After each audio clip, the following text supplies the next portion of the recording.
Okay guys, time to make an installation video for my air filter kits. Specifically, this one's for a Stihl 362 or a 400. I've got a 400 here to use as an example.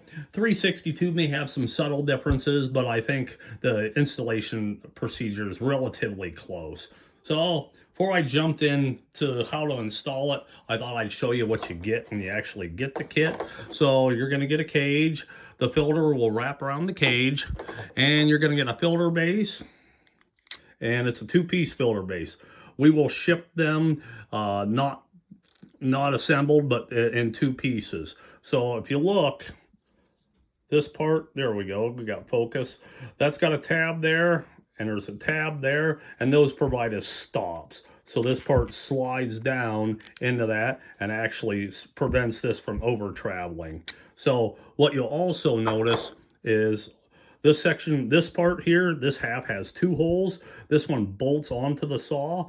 And another thing worth noting is this one has a notch and a groove cut in it. That notch and groove corresponds with this I guess we'll call it a notch, corresponds with that. So when you go to install it, you'll have to line up this peg in the notch, and it twists on just like an OEM one does. And then finally, you'll get an air filter. Okay, before I jump in there, I'll show you what tools you need to use, or what tools I use. I use a bar wrench to get the top cover off and do a little bit of prying and pushing. I use a 8mm T-handle. A ratchet with a socket will work too also. And then you're gonna need a Torx T10 bit. Unfortunately, that's the shortest bit I've got. And the only T10 I got fits in an end pack, so it's not ideal, but it'll work for what we're trying to do. Okay, and I have taken a few steps ahead just to save on the time, just to make it a little more streamlined. So the first thing you want to do is remove the top cover, and I've already undid the screws there. Spin off the air filter. There's the OEM air filter. You'll see this is loose. That's me. This is the part we're going to want to remove. So the first thing I do is, see if you can see what I'm doing, is I'm going to zoom in. Okay, there's a carb bolt there and a carb bolt in there. Those need to be removed. I've got them loosened quite a bit, just in an effort to save time. Well, there's one. There's the other one. It doesn't want to come out, so there's the other one. So next thing you're going to want to do is, there's a rubber buffer here. I use my bar wrench and I get underneath it and I pop it out just like that. And then once that's popped out, then you grab the main body and you pull, and you've got to get it set. You've got to get this beyond the carb stud. So pull and twist.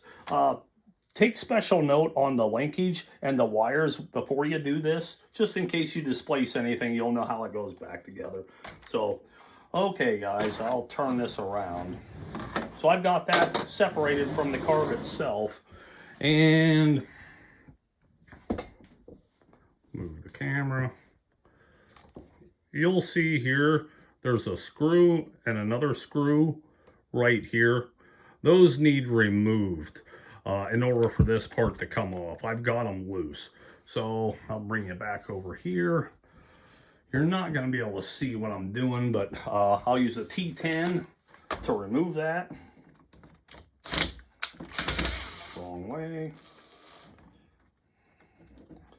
There's one screw.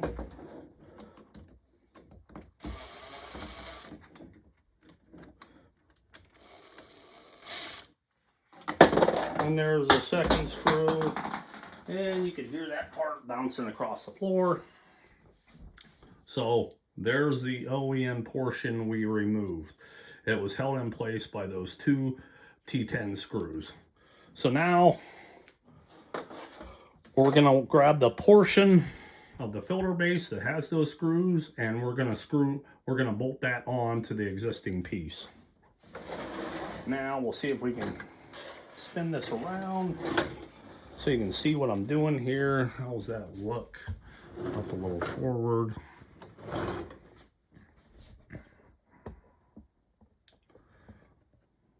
Okay, well, I'm left-handed, so my arm is going to get in the way anyway. So I think you guys get a feel for what I'm doing here. This part is recessed, so it slips over this part. So slip it over, it's on, and now it's a matter of putting the screwing it on in place without dropping the screws, which I've done about 20 times now.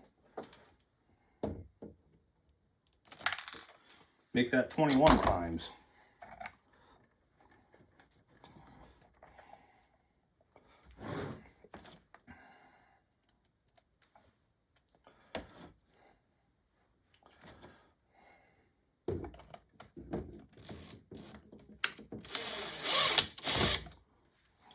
There's one kind of started. I don't know if you can see what we're doing here. Yeah, a little. You can see pretty good. And then the other screw.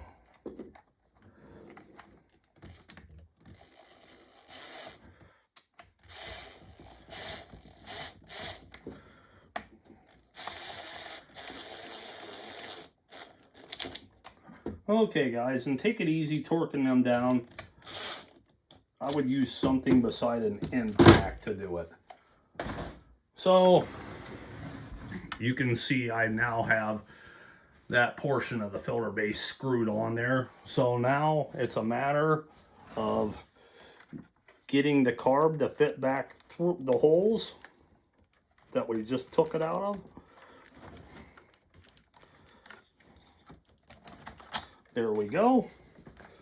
So it's on there. Now we can put this rubber buffer back in. I use a bar wrench for it too. Give a little pry down bottom here and it'll slip right on. Okay.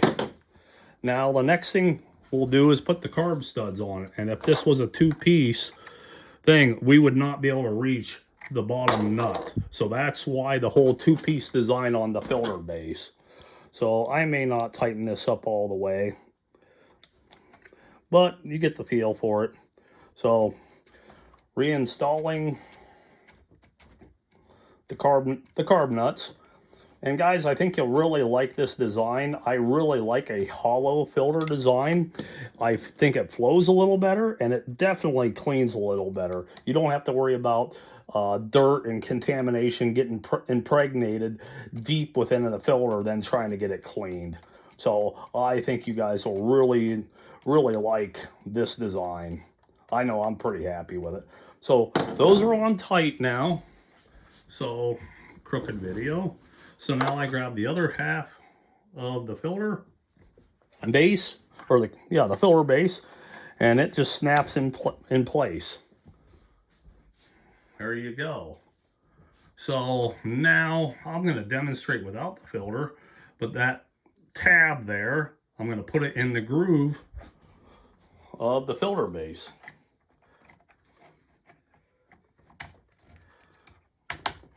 There you go. So that's what it looks like without the filter. I just happen to have one, a cage with a filter on it. And we'll see if I can do this. So here's cage and the tab is right there. So I'm going to try line it up. And it can be tricky to get this on. But with a little practice, it gets fairly easy. So I got it on, twist, and I can't twist anymore. So the filter is now installed. Now, the only tricky part left is getting the top cover on, and you've got to get it started from the back on. Otherwise, if you start it from the top down, you can see you'll pinch the filter. So I'm doing things a little backwards because of video here, but see if I can do this. Well, I'm gonna have to.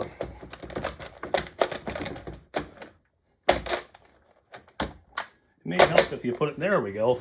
I recommend putting it in choke position, and you can see I got a little filler pinch there, so I didn't quite get it.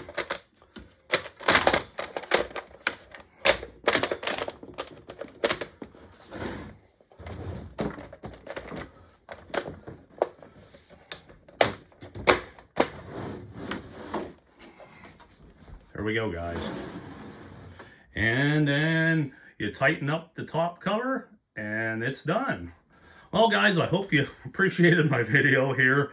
I didn't realize all the work that goes into making a video and how difficult it is without editing. So here's hoping it wasn't too confusing, hoping you could see anything, and any comments, any suggestions, please let me know.